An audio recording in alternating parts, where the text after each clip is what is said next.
Mga tips para matagal malobat ang ating mga cellphone. Click natin ang phone settings. Scroll up. Click apps. Click app management.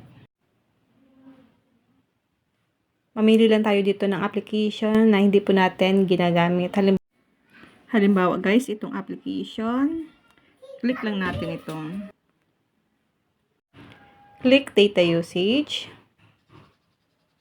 I-turn off nyo po ang background data para hindi po siya nagko-consume ng data once na hindi mo siya guys ginagamit. Kasi ito guys, kahit po hindi mo siya ginagamit at naka-turn on ito, nagko-consume pa rin po siya ng data sa ating device. Kaya i-turn off nyo po ito para hindi siya nagko-consume ng battery at ng data, para po hindi maubos ang ating data kung naka-data usage lang po tayo.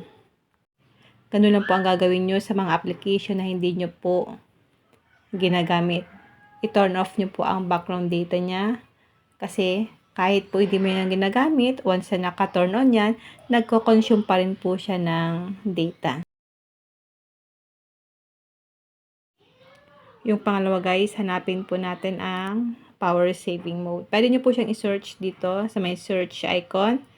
I-type nyo lang po ang power para lumabas ang power saving mode. Kailangan po natin yung guys i-turn on para makasave tayo guys ng battery. I-type natin dito guys ang power.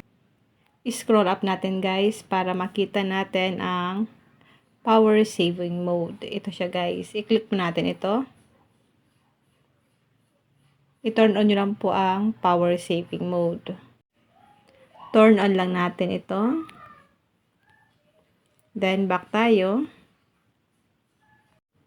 Yung pangatlo guys ay yung brightness natin. Hinaan nyo lang po ang brightness ng inyong phone kasi kapag malakas ang brightness, mas malakas po ang pag-consume ng battery niyan. Kaya hinaan lang natin para mas matipid tayo sa ating battery or mas matagal malubat ang ating cellphone kapag mahina po ang brightness ng ating phone. Kung may natutunan ka sa aking video, huwag mong kalimutan na i-follow ako sa aking Facebook page, Positive Mind, at sa aking YouTube channel, RK Willow, para lagi kang updated sa lahat ng tips at video tutorial na ina-upload ko.